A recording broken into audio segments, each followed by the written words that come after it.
अस्सलाम वालेकुम, मैं हूं शाहजेब खानजादा। आज पाकिस्तान की सियासत से मुताल्लिक एक बड़ी पेशरफ सामने आई है, क्योंकि मुल्क में आने वाले इंतखाबात का तनाज़ा ख़त्म हो गया है और 8 फरवरी 2024 को पाकिस्तान में अगले इंतखाबात होंगे। यानी इंतखाबी सियासत का अब बाकायदा आगाज़ हो गया है। और वो इलेक्शन कमीशन जो कल तक ये दावा कर रहा था कि इलेक्शन की तारीख के ऐलान से मुताल्लिक वो सदर मुमलिकत से मुशावरत का पाबंद नहीं है, आज उसी इलेक्शन कमीशन ने सुप्रीम कोर्ट की हिदायत पर न सिर्फ अपना मुशावरती इजलास तलब किया, बल्कि उस मुशावरती इजलास में यह फैसला किया गया कि सदर मुमलिकत डॉक्टर आरिफ अलवी से मुशावरत के लिए आज ही मुलाकात की जाएगी। और फिर आज ही chief election commissioner Sikandar Sultan राजा ने अटॉर्नी जनरल मंसूर उस्मान अवान की मौजूदगी में सदर मुमलिकत से मुलाकात की, जो 1 घंटे तक जारी रही। मगर इस मुलाकात में एक नया मसला खड़ा हो गया।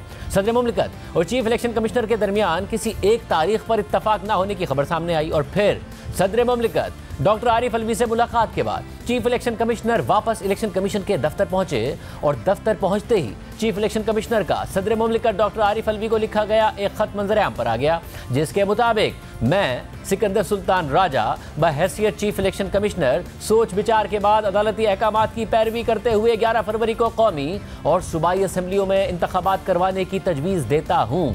लेकिन इस खत के बाद attorney general Mansoor Usman Awan chief election commissioner Sikandar Sultan Raja से मुलाकात के लिए गए और इलेक्शन कमीशन के दफ्तर पहुंचे और फिर वहां काफ़ी देर तक मुशावरत चलती रही, जिसके बाद अटॉर्नी जनरल दोबारा सदर मुमलिकत डॉक्टर आरिफ अलवी से मिलने ऐवान सदर पहुंच गए। और फिर ऐवान सदर की तरफ से ये एलामिया जारी किया गया कि सुप्रीम कोर्ट के हुक्म पर chief election commissioner Sikandar Sultan राजा की अटॉर्नी जनरल मंसूर उस्मान अवान और इलेक्शन कमीशन के 4 मेंबरान के हमरा ऐवान सदर में सदर मुमलिकत से मुलाकात हुई है और मुलाकात में मुल्क में आइंदा इंतखाबात के इनेकाद के लिए तारीख पर तबादला ख्याल किया गया है। एलामी के मुताबिक सदर मुमलिकत ने इलेक्शन कमीशन की जानिब से हल्का बंदियों और इंतखाबात के हवाले से की गई पेशरफ्त को सुना है और तफसीली बहस के बाद इजलास में मुत्तफिका तौर पर मुल्क में आम इंतखाबात 8 फरवरी 2024 को कराने पर इत्तफाक किया गया है। और फिर इलेक्शन कमीशन ने भी एलामिया जारी करके 8 फरवरी की तारीख की तस्दीक कर दी। यानी पहले इलेक्शन कमीशन 11 फरवरी को इतवार के दिन इलेक्शन कराने पर जोर देता रहा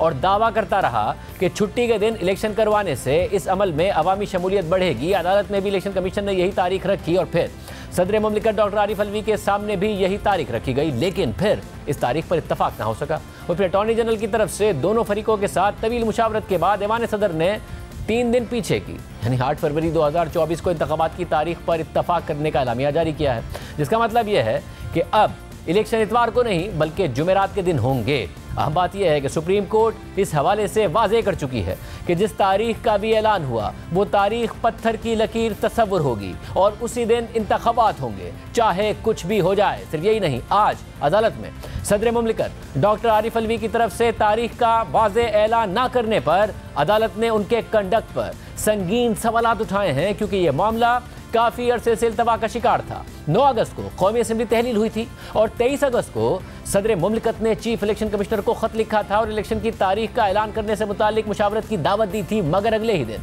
24 अगस्त को इलेक्शन कमीशन ने मुल्क के सदर मुमलिकत से मुशावरत से इनकार कर दिया था और कहा था कि इलेक्शन एक्ट में तरमीम के बाद इलेक्शन कमीशन को ही तारीख देने का इख्तियार है। लेकिन इस दौरान नून लीग के साबिक वजीर कानून आजम नज़ीर तारड़ समेत मुल्क के कानूनी माहिरीन सदर के इस इख्तियार के पीछे खड़े हो गए थे कि वो इलेक्शन की तारीख का ऐलान कर सकते हैं। और फिर 13 सितंबर को सदर मुमलिकत ने इलेक्शन की तारीख से मुतालिक नोटिफिकेशन जारी किया, लेकिन उस नोटिफिकेशन में इंतखाबात की तारीख का ऐलान करने के बजाय सदर मुमलिकत डॉक्टर आरिफ अलवी ने 6 नवंबर को इलेक्शन कराने की सिर्फ तजवीज़ दी थी और अपना इख्तियार इलेक्शन कमीशन के सामने सरेंडर कर दिया था और मामला सुप्रीम कोर्ट और इलेक्शन कमीशन पर छोड़ दिया था, जिस पर तहरीक इंसाफ को धचका लगा और बाद में इमरान खान ने सदर मुमलिकत डॉक्टर आरिफ अलवी से मायूसी का इजहार किया। और फिर 21 सितंबर को इलेक्शन कमीशन ने इलेक्शन प्रोग्राम का ऐलान करते हुए कहा था कि इंतखाबात जनवरी के आखिरी हफ्ते में करवा दिए जाएंगे, जिसके बाद से अब तक ये तनाज़ा बरकरार था कि इलेक्शन कब होंगे। और आज सुप्रीम कोर्ट ने इस मामले को सेटल कर दिया है।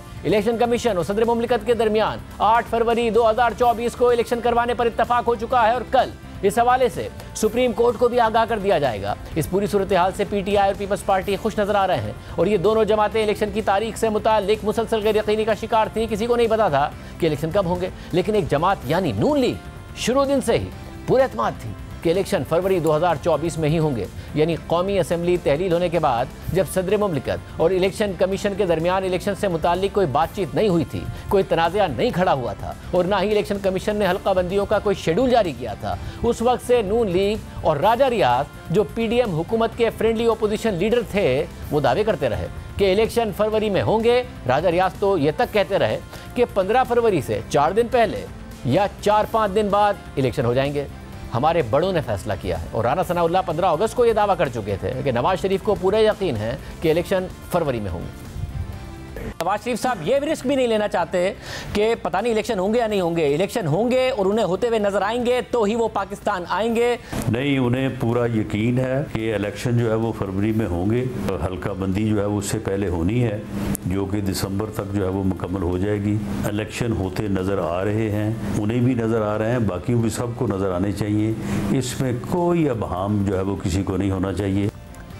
और आज इलेक्शन कमीशन ने सुप्रीम कोर्ट को इलेक्शन से मुताल्लिक 11 फरवरी की तारीख दी थी और बाद में 8 फरवरी की तारीख पर इत्तफाक राय हो गया। क्या यह महज हुस्न इत्तफाक है या नून लीग की इदारों के साथ इस हवाले से पहले से अंडरस्टैंडिंग थी?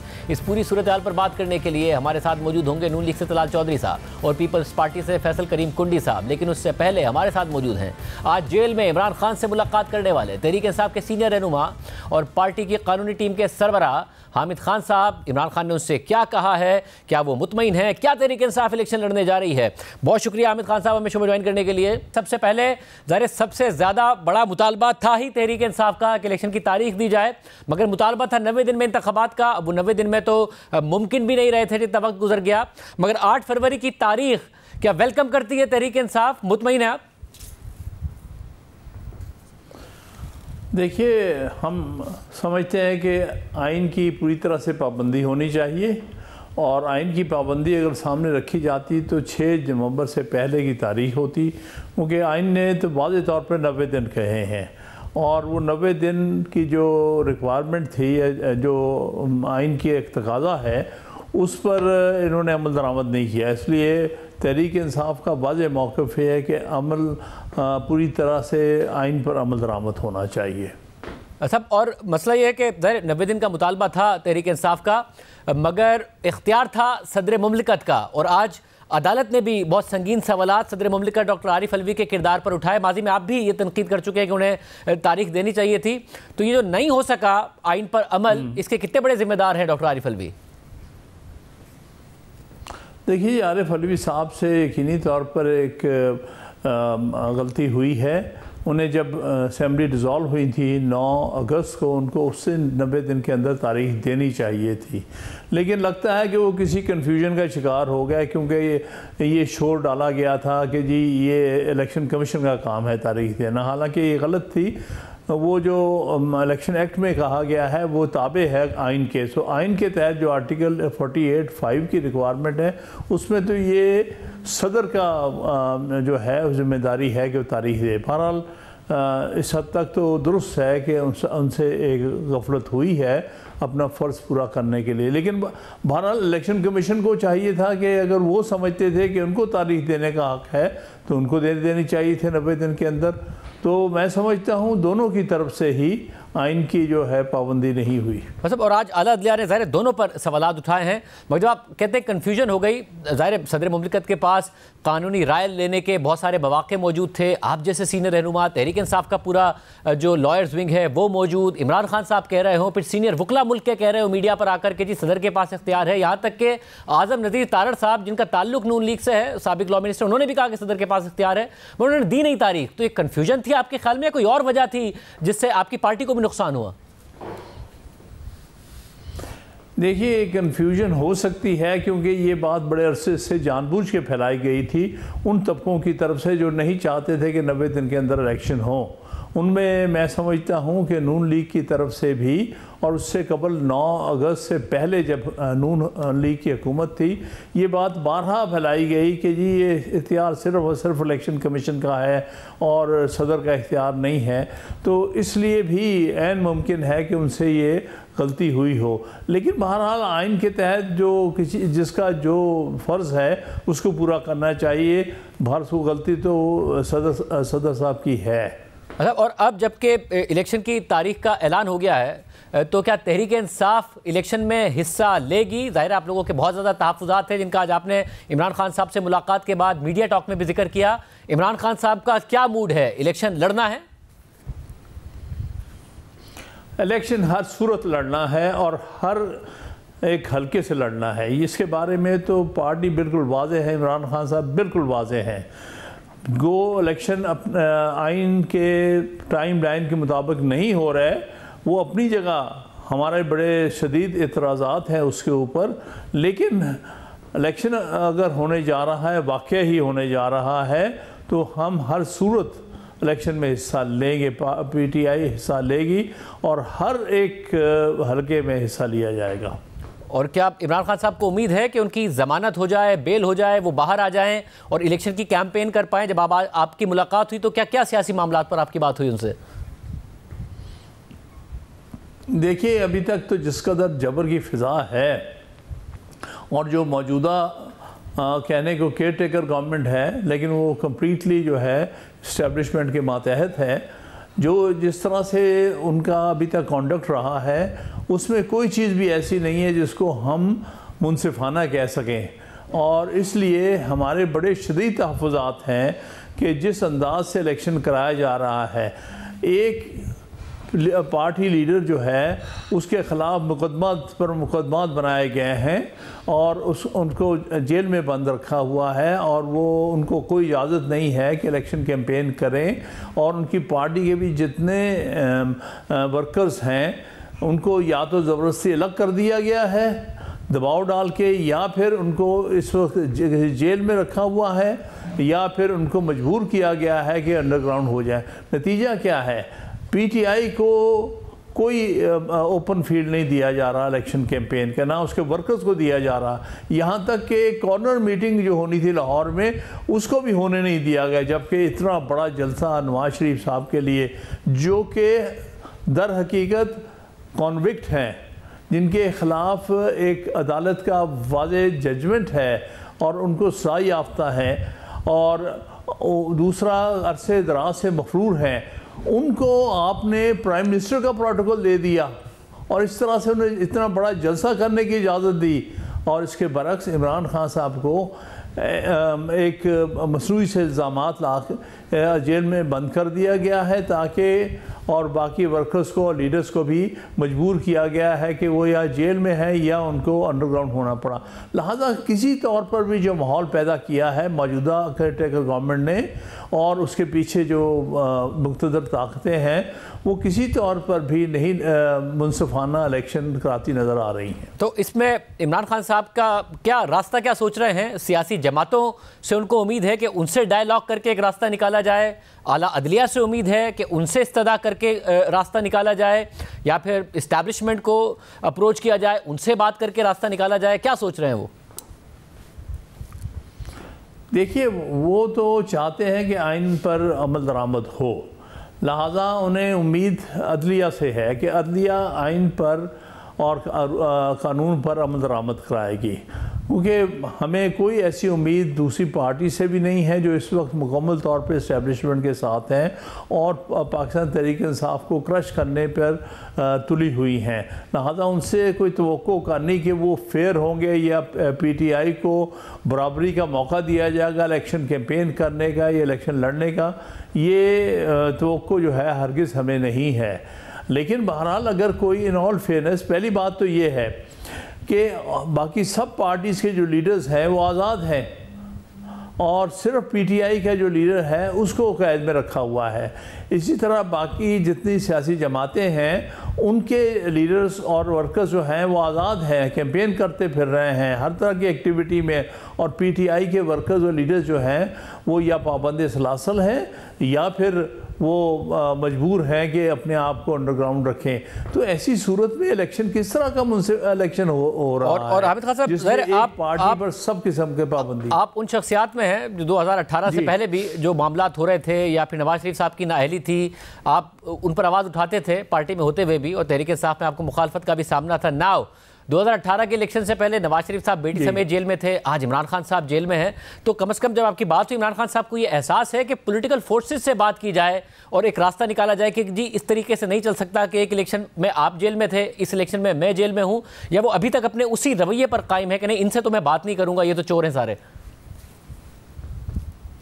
देखिए, बात यह है कि जब तक कि ये बात वाज़ेह ना हो कि दूसरी पार्टीज़ फ्री हैं बात करने के लिए, जब ये नज़र आए कि दूसरी पार्टीज़ को स्पॉन्सर करने वाली इस्टेब्लिशमेंट है जो हर सूरत पीटीआई को और उसकी लीडरशिप को क्रश करने पे तुली हुई है, तो आप क्या एक्सपेक्ट करेंगे कि दूसरी पार्टीज़ के आज़ादाना तौर पे कोई बातचीत कर सकती है, कोई नेगोशिएशन कर सकती है? ये माहौल ही नहीं है। पहले माहौल तो ठीक करें, पहले पार्टी लीडर को आज़ाद करें, पार्टी लीडरशिप को आज़ाद करें, पार्टी वर्कर्स को आज़ाद करें, फिर उसके बाद हाँ बात हो सकती है। अगर पार्टी लीडर सब आज़ाद हों तो उनके पार्टी लीडर्स तो पहले ही आज़ाद हैं, फिर आपस में बैठ के बात हो सकती है। लेकिन आपने तो माहौल ही नहीं वो पैदा किया, आपने तो एक पार्टी पर सारा जबर तशद्दुद और जबर कर दिया। तो इसलिए ये हालात ही नहीं है जहाँ पर आप किसी के साथ खुल के बात कर सकें। मतलब और ऐसे हालात में फिर जब आप कह रहे हैं कि इमरान खान साहब का यही कहना है कि जी इलेक्शन तो हर हलके में लड़ेगी तहरीक इंसाफ, जब आप उम्मीद नहीं रख रहे कि इलेक्शन फेयर होंगे, तो क्या फिर भी ये उम्मीद रखे हुए इमरान खान साहब कि इलेक्शन फेयर ना भी हुए तब भी तहरीक इंसाफ जीत जाएगी? देखिए, बात ये है कि अगर तो इलेक्शन फेयर होते हैं, फ्री होते हैं, ट्रांसपेरेंट होते हैं, तो उस सूरत में तो चाहे हम सारी मुश्किलात में भी हैं, हमें यकीन है कि अवाम पीटीआई के साथ है। इससे पहले भी जो इलेक्शंस बाई इलेक्शंस हुए हैं आपके सामने, पीटीआई डिसएडवांटेज पे थी, लेकिन फिर भी अवाम ने बाई इलेक्शंस में वोट पीटीआई को दिया है। तो इसलिए हमें उम्मीद है कि अगर अवाम को ये मौका मिल गया आज़ादाना तौर पे वोट डालने का, तो कोई वजह नहीं है कि पीटीआई कामयाब ना हो। बहुत शुक्रिया आमिर खान साहब की गुफ्तगू आपने सुनी। तहरीक इंसाफ इलेक्शन लड़ेगी, सदर मुमलिकत को वक्त पर तारीख देनी चाहिए थी, 90 दिन में इंतखाबात हो सकते थे, सदर ने जिम्मेदारी पूरी की, तो तहरीक इंसाफ का कहना कि इलेक्शन कमीशन करता। मगर अब जबकि इलेक्शन की तारीख आ गई है तो तहरीक इंसाफ तमाम कॉन्स्टिट्यूंसी से इलेक्शन लड़ेगी, ये ऐलान तहरीक इंसाफ की तरफ से सामने आया है। नून लीग पीपल्स पार्टी क्या मौक़िफ़ रखती हैं? तलाल चौधरी साहब, फैसल करीम कुड्डी साहब, दोनों हमारे साथ मौजूद हैं। आप दोनों का बहुत शुक्रिया। तलाल चौधरी साहब, किसी को नहीं पता था इलेक्शन कब होंगे, पीपल्स पार्टी तारीख का मुतालबा कर रही थी, तहरीक इंसाफ तारीख का मुतालबा कर रही थी, वो सुप्रीम कोर्ट जा रही थी, सदर मुमलिकत तारीख नहीं दे रहे थे। अगर पता था तो राजा रियाज को पता था कि 15 फरवरी से 4 दिन पहले या 4 दिन बाद हो जाएंगे, एग्जैक्ट डेट पता थी, या फिर नून लीग को पता था, राना सनाउल्लाह से लेकर दीगर रहनुमा कहते थे कि नवाज शरीफ साहब को पता है फरवरी में इलेक्शन होंगे, उसी हिसाब से वो वापस आएंगे। ये हल्का बंदियों वाले मामले से पहले की बात है, और राजा रियाज साहब कहते थे कि बड़ों से अंडरस्टैंडिंग हो गई है। तो कौन से बड़े थे जो ना पीपल्स पार्टी को बता रहे थे, ना तहरीक इंसाफ को बता रहे थे, सिर्फ आप और राजा रियाज को बता रहे थे? बिस्मिल्लाहिर्रहमानिर्रहीम। शाहजेब साहब, जब हल्का बंदी नोटिफाई हो रही थी और हो गई थी, तो उसके बाद कॉमन सेंस चाहिए इस काम के लिए, और इसके लिए कोई साइंस नहीं चाहिए, और इसके लिए किसी को बताने की जरूरत नहीं है। ये 2+2 है। और जब ये नोटिफाई उसको हल्का बंदी ये मर्दमशुमारी कर रहे थे, तो सबको पता था कि कितनी देर हल्का बंदी पे लगती है और उसके बाद कितने दिन चाहिए होते हैं इलेक्शन के लिए। तो मेरा ख्याल है कि ये पीपल्स पार्टी ने खुसूसन इस नॉन इशू को जानबूझ के इशू बनाया है, क्योंकि वो जेन्युइन इश्यूज पे बात नहीं करना चाहते, परफॉर्मेंस पे वो कम्पीट नहीं कर सकते नून लीग से। और ये देखिए ना, जब किसने प्रेशर डाला था कि इसको नोटिफाई करें, इस हल्का इलेक्शन जो मर्दमशुमारी है, इलेक्शन जो डिले हुए हैं उसकी वजूहात जो हैं, सबसे पहली तो पीटीआई की गवर्नमेंट है जिसने मर्दमशुमारी ना करवाई वक्त पे। उसके बाद उसने 2 असेंबलीज तोड़ दी जानबूझ के पाकिस्तान के पूरे सियासी निजाम को धर्म भरम करने के लिए। और फिर उसके बाद जब ये जो सदर साहब हैं, अब मुझे ये बताइए, सदर को भी नून लीग ने क्या कहते हैं उसको, वो हमारे कहने पे कर रहा है? सदर तो वो मुलाकातें भी अपने चेयरमैन की करवाता रहा है, वो उसके लिए उसका काउंसलर बना रहा है उस पीटीआई का, पाकिस्तान का सदर बनने के तौर पे। और उसने आज भी वो डेट मुशावरत से दी है। अगर वो था तो अपनी डेट पे वो 6th वाली सदर मुमलिकत, ये 2+2 का मामला था, कॉमन सेंस का मामला था, जब मर्दमशुमारी नोटिफाई हो गई है। सदर मुमलिकत के जो मामलात हैं उस पर तो खुद तहरीक इंसाफ भी एतराज़ात उठा रही है कि उन्होंने अपनी जिम्मेदारी नहीं पूरी की, इमरान खान भी उनसे नाराज हुए। मगर कोटी साहब, पीपल्स पार्टी की जो बात है वो आज अदालत ने भी कबूल नहीं की।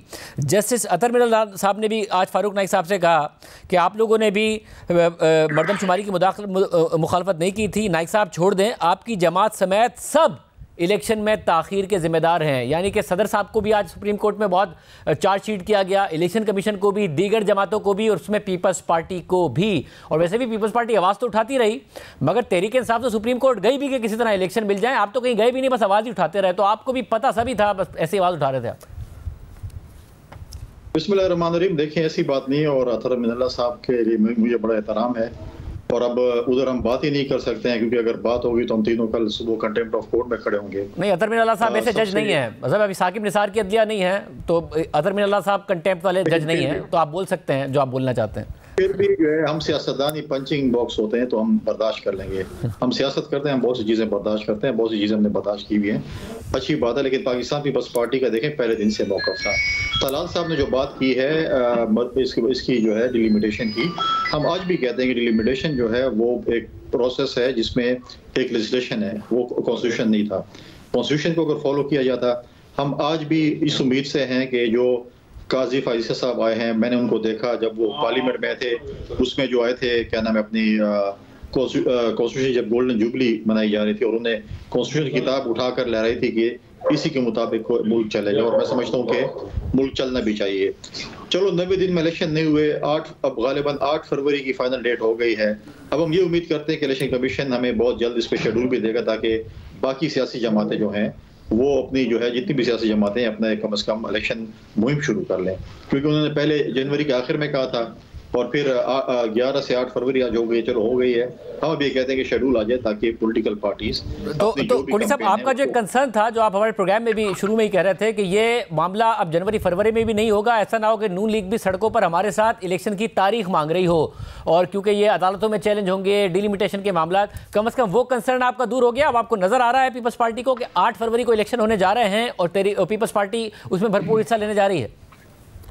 देखिए, मेरा वो कंसर्न अभी एड्रेस नहीं हुआ, क्योंकि 30 नवंबर तक डिलिमिटेशन की तारीखें हैं जो कि लोग जा रहे हैं, उनके फाइनल चीज़ें। उसके बाद अगर लोग अदालतों में गए तो उस पर क्या सूरत हाल होती है, क्योंकि बहुत से लोगों के चारों सूबों में बहुत से लोगों की जो है अपीलें जमा हुई पड़ी हैं, और अगर वो इलेक्शन कमीशन एड्रेस नहीं करेगी तो अगले फोरम पे डेफिनेटली वो लोग जाएंगे।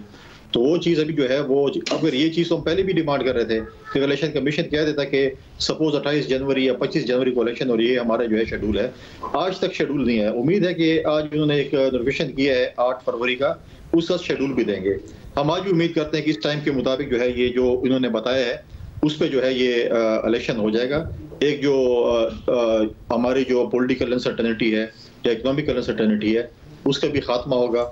और मैंने पहले भी कहा कि पाकिस्तान एक एटॉमिक कंट्री है, एटमी मुल्क को आप एडॉक पे नहीं कर सकते। ये दुरुस्त बात है साहब, क्योंकि आप भी कॉन्स्टिट्यूंसी पॉलिटिक्स करते हैं, आपकी 5 साल की जो नाअहली थी वो ख़त्म हो गई है, तो आप भी पुरुमीद हैं कि 8 फरवरी को होने जा रहे हैं। सुप्रीम कोर्ट ने तो कहा है कि पत्थर पर लकीर है, या एक दफ़ा डिले हो गया तो कोई नया बहाना ईजाद करके इसमें और डिले हो सकता है, एक कंसर्न आपका है? देखिए, एक तो ये जो इलेक्शन डिले हुआ है ना, सियासतदानों को इसकी जिम्मेदारी कबूल करनी चाहिए। ये पहले पीटीआई उसकी जिम्मेदार है जिसने बर वक्त मरदमशुमारी ना करवाई और सारे इंतजाम ना किए। उसके बाद सदर साहब उसके जिम्मेदार हैं, और उसके बाद मरदमशुमारी नोटिफाई जो है वो एक असेंबली ने किया, और उसमें 14 पार्टियों के अलावा भी पार्टियां, छोटे सूबे और छोटी पार्टियां भी शामिल थी। और उसके बाद इलेक्शन के अलावा इस मुल्क में कोई और चारा नहीं है।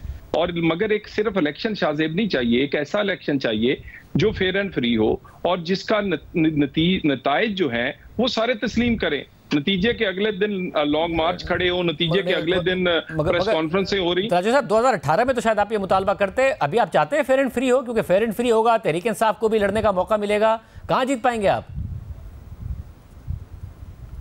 शाहजेब, ये हदफ हमने बड़ी दफा हासिल किए हैं। यहाँ आमर भी आए हैं, या 40 सालों में बहुत सारे लोग आए हैं। अगर नवाज शरीफ खतरा ना होता तो 25 साल में उसे बार बार इलेक्शन से बाहर ना रखा जाता। वो 2002 से बाहर, 8 से बाहर, सिर्फ 13 का लड़ा, 18 से बाहर, और सिर्फ इसलिए कि जब वो लीड करते हैं और नून लीग परफॉर्मेंस की बेस पे इलेक्शन लड़ती है तो खुसूसन पंजाब से वो क्लीन स्वीप करती है, और हम क्लीन स्वीप करने अल्हम्दुलिल्लाह जा रहे हैं। ये 2013 का रीप्ले होगा, मैं आपको पहले भी कह चुका हूं। उसकी वजह क्या है? लोगों को उम्मीद ही सिर्फ नवाज शरीफ से है, क्योंकि इस वक्त डिलीवर जो कर सकता है। ठीक है, मगर कुड़ी साहब, अभी हामिद खान साहब मौजूद थे, वो कह रहे हैं कि हम इलेक्शन तो भरपूर लड़ेंगे, हर हल्के से लड़ेंगे, मगर फेयर इलेक्शन होता नज़र नहीं आ रहा है क्योंकि हमारे साथ जो कुछ हो रहा है। क्या पीपल्स पार्टी समझती है कि फ्री एंड फेयर इलेक्शन हो, उसमें तहरीक इंसाफ को भी लेवल प्लेइंग फील्ड मिले, और क्या आप किसी किस्म के इलेक्शन अलायंस का सोच रहे हैं, कोई हाथ बढ़ाने का सोच रहे हैं तहरीक इंसाफ की तरफ? नहीं, पाकिस्तान पीपल्स पार्टी की अभी तक कोई जो है बातचीत जो है वो तहरीक इंसाफ के साथ ना हुई है, ना कोई ऐसा कोई प्रोग्राम है। फ्यूचर का मैं नहीं कह सकता क्योंकि हम सियासी लोग हैं, हमारा कोई पता नहीं है कि फ्यूचर में क्या होता है क्या नहीं होता, लेकिन हम ये समझते हैं कि किसी भी सियासी जमात पे पाबंदी नहीं होनी चाहिए। अगर तहरीक इंसाफ में कुछ लोग जिनका 9 मई के वाक़यात में उनके केसेस हैं, उसका फैसला अदालतों ने करना है। ऐसे लोग भी हैं जो कॉन्स्टिट्यूशन की बात करते हैं और जो है वो आइन की बात करते हैं, जो अच्छे लोग हैं। पाकिस्तान पीपल्स पार्टी, जैसे तलाल साहब ने कहा, हमें भी बैन किया गया था। मोहतरमा शहीद जब मुल्क से बाहर थी, मुशर्रफ दौर में पाकिस्तान पीपल्स पार्टी को बैन किया, हमने पाकिस्तान पीपल्स पार्टी पार्लियामेंटेरियन बना ली। फिर भी हम उनके न होते हुए भी हमने सीटें जीती और फिर उसके लिए नैब को इस्तेमाल की और पाकिस्तान पीपल्स पार्टी पेट्रियट बना दी गई थी। सियासी जमातों को फील्ड में होना चाहिए। मगर अगर पाबंदी नहीं लगती, अभी तक पाबंदी तो नहीं लगी तहरीक इंसाफ पर, मगर वो उनके जो इलेक्शन कैंपेन है वो करने की उन्हें इजाजत नहीं होगी, वो ये कह रहे हैं। एक तरफ नून लीग ने इतना बड़ा जलसा किया, दूसरी तरफ वो कह रहे हैं हमें तो कॉर्नर मीटिंग भी नहीं करने दी जा रही है, निगरान हुकूमत पर शदीद तनकीद कर रहे हैं। तो ये आप जी, मैं कहता हूँ लेवल प्लेइंग फील्ड होनी चाहिए। मोहतरमा शहीद जब मुल्क में नहीं थी, उसके बाद अमीन फहीम साहब हमारे पार्टी को लीड कर रहे थे, यहाँ पर थे। दूसरी बात है लेवल प्लेइंग फील्ड हम इस हवाले से कहेंगे, जो ट्रीटमेंट मियां नवाज शरीफ के इदारे न्यूट्रल होते हैं, जो ट्रीटमेंट मियां नवाज शरीफ के साथ सिविलियन इदारे कर रहे हैं, अगर वो ट्रीटमेंट यूसुफ रजा गिलानी के साथ, राजा परेशर के साथ, शहबाज शरीफ के साथ, खाकान अब्बासी के साथ भी करते, तो हम कहते हैं कि ये सिविलियन इदारे जो हैं वो न्यूट्रल हैं, लेकिन वो न्यूट्रल नहीं है। लिहाजा इसमें भी हमें जो है खदशात हैं। लिहाजा मैदान लगने वाला है। हम आज चाहते हैं कि फ्री एंड फेयर इलेक्शंस हो, RTS सिस्टम न बैठे, धुंध ना हो, RO इलेक्शंस ना हो, जिसके लिए वोट डाला जाए उसी के लिए गिना जाए। लेकिन मैं एक बात ये कहता चलूँ, इस वक्त पाकिस्तान की नौजवान नस्ल, पाकिस्तान की आवाम सिलेक्शन कबूल नहीं करेगी। अगर सिलेक्शन हुई तो फिर उसके जिम्मेवार जो है वो जो सिलेक्शन करने वाले हैं, जो सिलेक्ट होकर आए वही होंगे। गुडी साहब ज़रा बड़ी जूम आने बात कर रहे हैं, मगर जैसे इदारे का लफ्ज़ बोलने लगते हैं तो उससे पहले सिविलियन लगा देते हैं आप मुझे बताएं कि जो हाई कमिश्नर लंदन में बैठा हुआ था किसके कहने के अंडर है? आपके वजारत खारजा के अंडर है? पंजाब की एडमिनिस्ट्रेशन किसके अंडर है? यहाँ की इंतजामिया के अंडर है? CM के अंडर है? तो उनके अगर ये उनके और या मरीगी कौन है, उसी तरह तो हम कहते हैं कि और पंजाब की हुकूमत, वफाकी हुकूमत बिल्कुल इंडिपेंडेंट है। पंजाब की हुकूमत में तो मैं तहफ़्फ़ुज़ात हैं, बिल्कुल। हमने पहले भी तहफ़्फ़ुज़ात का इज़हार किया था जब ट्रांसफर पोस्टिंग्स हो रही थी। पाकिस्तान पीपल्स पार्टी की लीडरशिप ने, पाकिस्तान पीपल्स पार्टी के हमारे जो पंजाब के दोस्त हैं, उन्होंने इसके माजी में कई प्रोग्रामों में हमने एतराज़ात उठाए हैं कि एतराज़ात हमें हैं उसके ऊपर, ट्रांसफर पोस्टिंग पर, बाकी चीज़ें भी हैं। देखें, मियां नवाज शरीफ साहब भी पाकिस्तान आए थे, एक स्मूथ ट्रांजिशन के जरिए आए थे, और मोहतरमा बेनज़ीर भुट्टो शहीद जब आई थी उनने एक डिक्टेटर को ललकारा था, उसके बावजूद भी आपने क्राउड को देखा था। जैसे ये चीज़ें होती हैं, लेकिन हम यही कह रहे हैं कि फ्री एंड फेयर इलेक्शंस होने चाहिए। पाकिस्तान की आवाम को ये हक होना चाहिए कि कौन सी पार्लियामेंट लाना चाहते हैं, किसको लाना चाहते हैं। वो पाकिस्तान पीपल्स पार्टी को लाना चाहते हैं, PMLN को लाना चाहते हैं। और तलात जो साहब मुतालबा आप भी यही कर रहे हैं, मगर ऐसा लगता है कि जैसे आपको बस ये मसला नहीं है कि जी हम आपके साथ कुछ नहीं करेंगे, हम तो पीस की बात करेंगे। नवाज शरीफ साहब कह रहे हैं मैं किसी से बदला भी नहीं लूँगा, मगर अगर वैसे कुछ हो रहा है तहरीक इंसाफ के साथ तो हम एहतजाज भी नहीं करेंगे। मगर फिर आप कैसे तवक्को करते हैं कि अगर आप जीत गए तो वो इलेक्शन कबूल कर लिए जाएंगे और फेयर मान लिए जाएंगे? देखिए, कौन सा नवाज शरीफ को रिलीफ दिया जी? यानी 7 साल पहले जो हमें इंसाफ मिलना चाहिए था, वो अगर इंसाफ अब मिल रहा है तो 7 साल का जो हिसाब है, 7 साल जो हमारे काल कोठरियों में, नाहलियों में गुजरे हैं, उसका हिसाब कौन देगा? कौन हमें वापस करेगा? ये इंसाफ तो वो है जो 7 साल पहले मिलना चाहिए था। कोई रिलीफ नहीं मिला। नवाज शरीफ को ताखीरी इंसाफ मिल रहा है जो कि सालों पहले मिलना चाहिए था। और उसके बाद कौन सा हमें कोई ऐसी चीज, अब हाँ एक चीज हमारे पास है जो किसी के पास नहीं है, वो है कारकर्दगी। एक चीज ऐसी है, लोग हम पर एतमाद करते हैं कि नवाज शरीफ जो कहता है करके दिखाता है, जो नहीं हो सकता उसको भी करता है। वो लोड शेडिंग हो, वो पाकिस्तान की इकोनॉमी हो, वो गरीब का चूल्हा हो, वो एटमी धमाके हो, तो मुश्किल तरीन फैसले और मुश्किल तरीन काम पहले भी करके दिखाए। हम समझते हैं इकोनॉमी को चलाना, गरीब की रोटी को, आम आदमी की जिंदगी को बेहतर करना बहुत मुश्किल है, लेकिन अगर लोगों का एतमाद सिर्फ नवाज शरीफ पे है तो फिर मेरा ख्याल जेलस नहीं होना चाहिए, मान लेना चाहिए। और हम तो आना ही वोट से चाहते हैं। जब इतनी पाबंदियां थी 2018 में आरटीएस बिठाया गया, लीडरशिप को अंदर किया गया, नाहल किया गया, अल्हम्दुलिल्लाह पंजाब उस वक्त भी हम जीते हैं और उस वक्त भी हमने सेकंड हाईएस्ट वोट लिए हैं आरटीएस बिठाने के बावजूद। तो अब तो अगर कुछ हम पर कोई एहसान तो नहीं है जी कि मगर कुड़ी साहब ये या वो जुल्म आपको लगता है आपको ये बयानिया बेनिफिट करता है? ये तो खुलकर कैंपेन कर रहे हैं कि अगला वजीर आजम नवाज शरीफ होंगे, आप तो कह भी नहीं रहे कि अगले वजीर आजम बिलावल भुट्टो होंगे, आप तो खुद ये तासुर दे रहे हैं कि जी अगला वजीर आजम नवाज शरीफ ने होना है क्योंकि मामला तय हो गया है। तो आप अपने वोटर सपोर्टर को पहले ही बता रहे हैं कि तुम मत निकलना, वोट मत डालना, वजीर आजम नवाज शरीफ ने बनना है। या आप लोग हैं मैदान में पंजाब में इन्हें टफ टाइम देने के लिए और बिलावल भुट्टो जरदारी या फिर पार्टी से किसी को भी वजीर आजम बनाने के लिए? देखिए, सबसे पहली बात है तलाल चौधरी साहब बड़े जालिम इंसान हैं, मतलब है कि एज ए लाइटर मूड में मैं कह रहा हूँ, ऐसे नहीं करूँगा बाकी के बारे में। ये नवाज शरीफ साहब के जो फार्मूले, इन्होंने शहबाज शरीफ साहब और इसाक डार साहब को फार्मूले नहीं बताया कि उन्होंने क्या करना है। फार्मूले सारे नवाज शरीफ साहब के लिए रखे थे। हम भी इत्तेहादी हुकूमत में आपके हिस्से थे, तो अगर वो फार्मूले जो अच्छी हुकूमत थी वो फार्मूले अगर आप शहबाज शरीफ साहब को भी और इसाक डार साहब और हमें भी बता देते तो हम भी उस फार्मूले पर शायद अमल दरामद कर लेते। दूसरी बात यह है कि देखें, हम आज भी हमारा होमवर्क इंशाल्लाह कंप्लीट है। हम तो आज भी कहते हैं कि नंबर गेम है। अगर नंबर गेम पे MLN के साथ फ्री एंड फेयर इलेक्शन होते हैं, ज्यादा होगी, बिल्कुल हम एक्सेप्ट करेंगे। अगर कल हमारे साथ भी नंबर्स गेम ज्यादा होगी तो हम इनको भी दावत देंगे कि हमारी हुकूमत का हिस्सा बने। 2008 में पंजाब में कोई इतनी हमें अक्सरियत हासिल नहीं थी, लेकिन हमने एक होमवर्क किया हुआ था और हम अपने होमवर्क की बुनियाद पर इंशाल्लाह ताला तलाल चौधरी साहब की जमात को इंशाल्लाह हम दावत देंगे कि हमारे वज़ीर आज़म बिलावल भुट्टो ज़रदारी साहब की काबीना में हिस्सा बने और इंशाल्लाह। बहुत शुक्रिया, बहुत शुक्रिया। गुफ्तगू आपने सुनी। प्रोग्राम में ब्रेक शामिल करते हैं। साइफर केस में भी एक दिलचस्प पेशरफ्त हुई है। क्या इलेक्शन से पहले कोई रिलीफ मुमकिन है इमरान खान के लिए? बात करेंगे ब्रेक के बाद। चेयरमैन PTI इमरान खान की साइफर केस में जेल ट्रायल के खिलाफ इस्लामाबाद हाई कोर्ट में इंट्रा कोर्ट अपील पर आज समाअत हुई। इस्लामाबाद हाई कोर्ट के जस्टिस अरबाज मोहम्मद ताहिर के खुद को बेंच से अलग करने के बाद उनकी जगह जस्टिस समन रिफत ने और जस्टिस मियां गुल हसन औरंगजेब ने समाअत की। इमरान खान के वकला ने ऑफिशियल सीक्रेट एक्ट के तहत बनने वाली खुसूसी अदालत के जज की तैनाती को दुरुस्त करार देने और जेल ट्रायल के सिंगल बेंच के फैसले को चैलेंज किया हुआ है। आज इस हवाले से हुकूमत का मौक़िफ़ सामने रखते हुए एडिशनल अटॉर्नी जनरल ने कहा कि वजारत कानून से जज की तैनाती की समरी भिजवाई गई थी, जिसकी काबीना ने मंजूरी दी। इंसदाद दहशतगर्दी अदालत के जज को ऑफिशियल सीक्रेट एक्ट की अदालत का जज तैनात किया गया। काबीना की मंजूरी के बाद तैनाती का नोटिफिकेशन जारी हुआ। इस पर इमरान खान के वकील सलमान अकरम राजा ने कहा कि जज की तैनाती के लिए चीफ जस्टिस से मुशावरत होनी चाहिए। इस पर जस्टिस मियां गुल हसन औरंगजेब ने कहा कि हम वफाकी काबीना के फैसले को देखना चाहते हैं। हम देखना चाहते हैं कि कहाँ खुसूसी अदालत का जज तैनात हुआ। 7 जून 2023 को वफाकी काबीना ने इंसदाद दहशतगर्दी की अदालत के जज की तैनाती की मंजूरी दी। वफाकी काबीना की मंजूरी में यह नहीं लिखा कि यह ऑफिशियल सीक्रेट एक्ट के तहत खुसूसी अदालत के जज की तैनाती है। इस पर एडिशनल अटॉर्नी जनरल ने कहा कि वजारत कानून की समरी के पैराग्राफ नंबर 6 की क्लॉज 3 में लिखा हुआ है।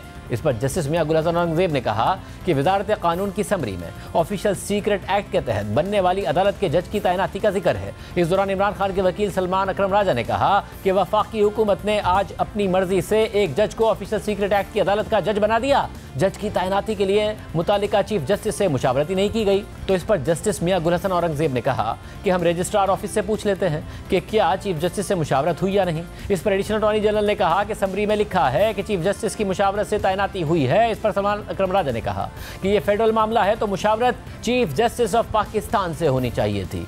इस पर एडिशनल अटॉर्नी जनरल ने कहा कि इन्होंने 2 नोटिफिकेशन चैलेंज किए। अदालत को देखना होगा कि ये कहीं अपनी इस्तदा से बाहर तो नहीं जा रहे हैं। समाअत के दौरान सलमान अकरम राजा ने कहा कि जेल ट्रायल में जनरल पब्लिक, मुल्जिमान के अहले खाना और मीडिया को केस सुनने की इजाज़त नहीं है। जेल में छोटे से कमरे में ट्रायल हो रहा है। मुल्जिमान के हुकूक को भी देखना है। वजारत दाखिला ने सिक्योरिटी खदशात के पेश नज़र जेल ट्रायल का नोटिफिकेशन जारी कर दिया। सलमान अकरम राजा ने मजीद कहा कि साइफर केस में फर्द जुर्म आयद कर दी गई और 7 नवंबर को शहादतें रिकॉर्ड होनी हैं। इस पर जस्टिस मियां गुल हसन औरंगजेब ने कहा कि हम इस केस में पीर के लिए नोटिस जारी कर रहे हैं। समाअत के दौरान एडिशनल अटॉर्नी जनरल ने कहा कि स्पेशल प्रोसिक्यूटर इस केस को देख रहे हैं। इस पर जस्टिस मियां गुल हसन औरंगजेब ने कहा कि आप याद रखें कि हम ओपन पॉलिसी के दौर में हैं, इंसाफ होता हुआ नजर आना चाहिए। इस पर एडिशनल अटॉर्नी जनरल ने जवाब दिया कि अदालत इस नुक्ते को भी मद्देनजर रखे कि ओपन ट्रायल और जेल ट्रायल में फर्क है। समाअत के दौरान जस्टिस मियां गुल हसन औरंगजेब ने एडिशनल अटॉर्नी जनरल से मुकालमा करते हुए कहा कि आपको ये देखना होगा कि हम 2023 में रह रहे हैं, ये ओपननेस का दौर है,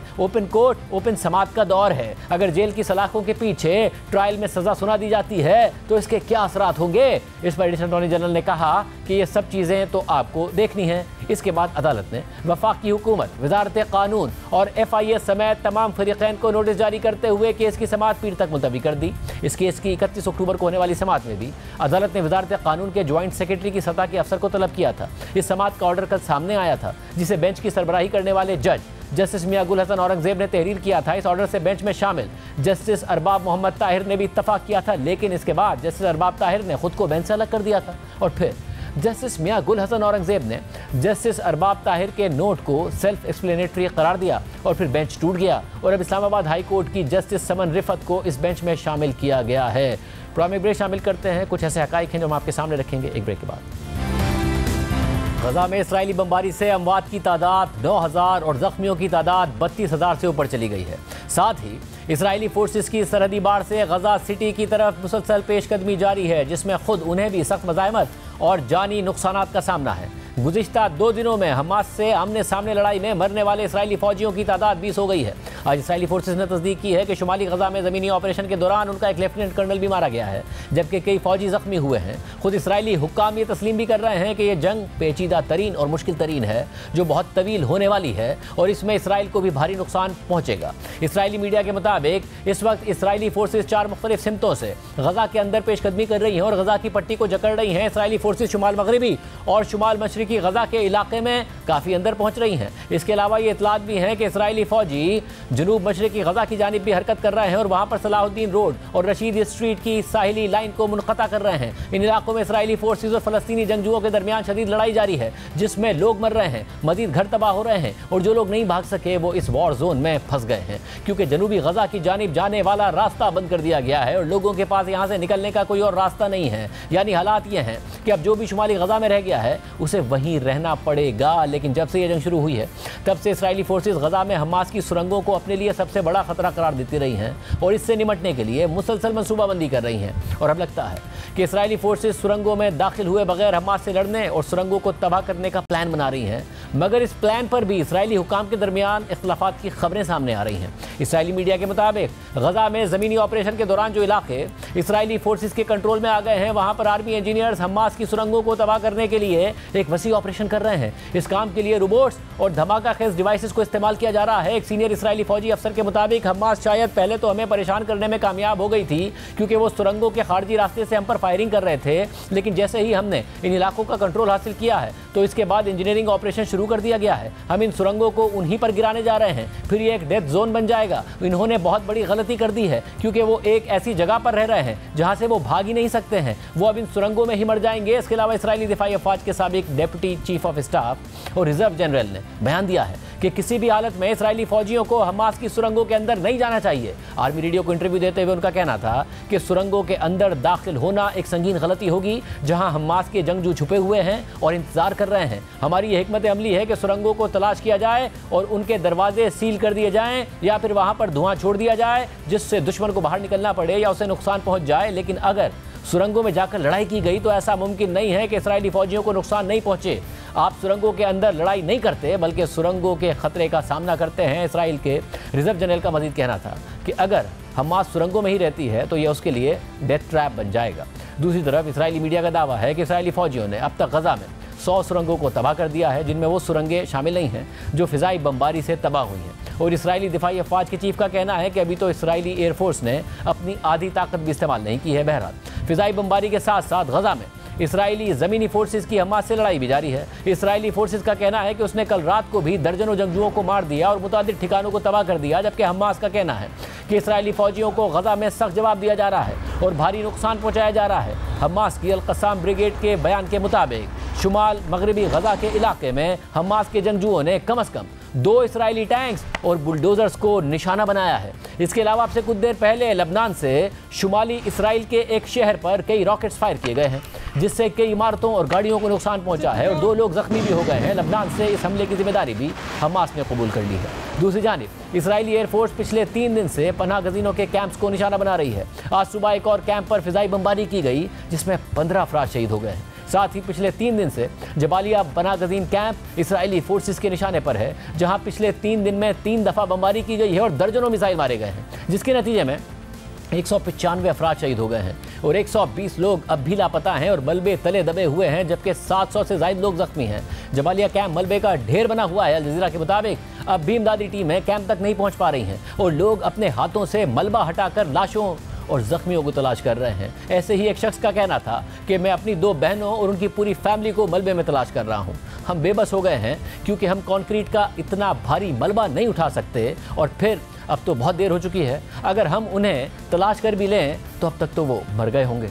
इसराइली जारियत पर दुनिया भर से तनकीद हो रही है। कई मुमालिक से इसराइल के सिफारती ताल्लुकात कशीदा हो रहे हैं। आज बहरीन ने इसराइल से अपना सफ़ीर वापस बुला लिया है और इक़्तिसादी ताल्लुकात मुनक़ता कर दिए हैं। इससे पहले कल उर्दन ने भी इसराइल से अपना सफ़ीर वापस बुला लिया था, जबकि लातीनी अमरीका के मुल्क बोलीविया ने भी इसराइल से ताल्लुकात मुनक़ता कर दिए हैं। चिली और कोलंबिया ने भी अपने सफ़ीर वापस बुला लिए हैं। इसके अलावा रूस भी इसराइल पर दबाव बढ़ा रहा है और अमरीका पर भी तनकीद कर रहा है। अक़वाम मुत्तहिदा में रूसी मंदूब ने वाज़े किया है कि आलमी क़वानीन के मुताबिक हमास से जंग में इसराइल के पास सेल्फ डिफेंस का हक नहीं है, क्योंकि इसराइल खुद एक काबिज़ रियासत है। सिर्फ यही नहीं, खुद अमरीकी हुकूमत को भी अवामी सतह पर इसराइल से मुताल्लिक पॉलिसी पर तनकीद का सामना है। कल अमरीकी सदर जो बाइडेन अमरीकी रियासत मिनेसोटा में इलेक्शन कैंपेन के लिए पहुंचे थे, तो उस इलाके में लोग फ़लस्तीन के हक में एहतजाज करते नजर आए और सीज़ फायर का मुतालबा करते रहे। बाइडेन की तकरीर के दौरान एक खातून ने उठकर सीज़ फायर का मुतालबा किया तो बाइडेन ने उन्हें जवाब दिया कि मेरे ख्याल से हमें वक्फे की ज़रूरत है। वक्फे का मतलब है कि कैदियों को निकालने के लिए वक्त दिया जाए। इस दौरान खातून को सिक्योरिटी अमले ने बाहर निकाल दिया। बाद में व्हाइट हाउस ने सदर के बयान की वजाहत करते हुए कहा कि सदर इंसानी इमदाद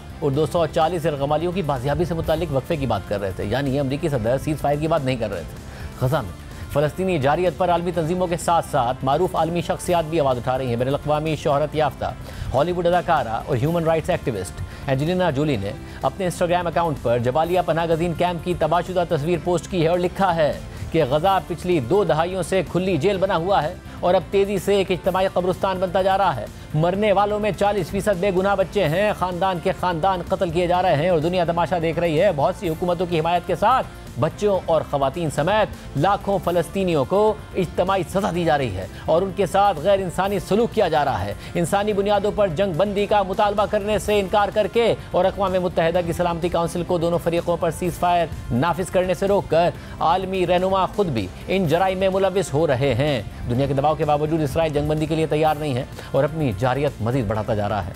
ताहम रफ़ा क्रॉसिंग के जरिए पिछले 2 दिन से गैर मुल्कियों और दोहरी शहरियत के हामिल अफराद को मिस्र ले जाने का अमल जारी है। आज भी 15 ममालिक के 596 अफराद की लिस्ट जारी की गई थी जिन्हें मिस्र जाने की इजाज़त मिली थी। गुज़िश्ता रोज़ भी 500 से ज़ायद अफराद को रफ़ा क्रॉसिंग से मिस्र जाने की इजाज़त मिली थी। वाज़ेह रहे कि इस वक्त रफ़ा क्रॉसिंग ही गज़ा से निकलने या गज़ा में जाने का वाहिद रास्ता है, क्योंकि बाकी सारी क्रॉसिंग्स इसराइल ने बंद की हुई हैं, जबकि गज़ा की फ़िज़ाई और समंदरी हदूद पर भी इसराइल का कंट्रोल है।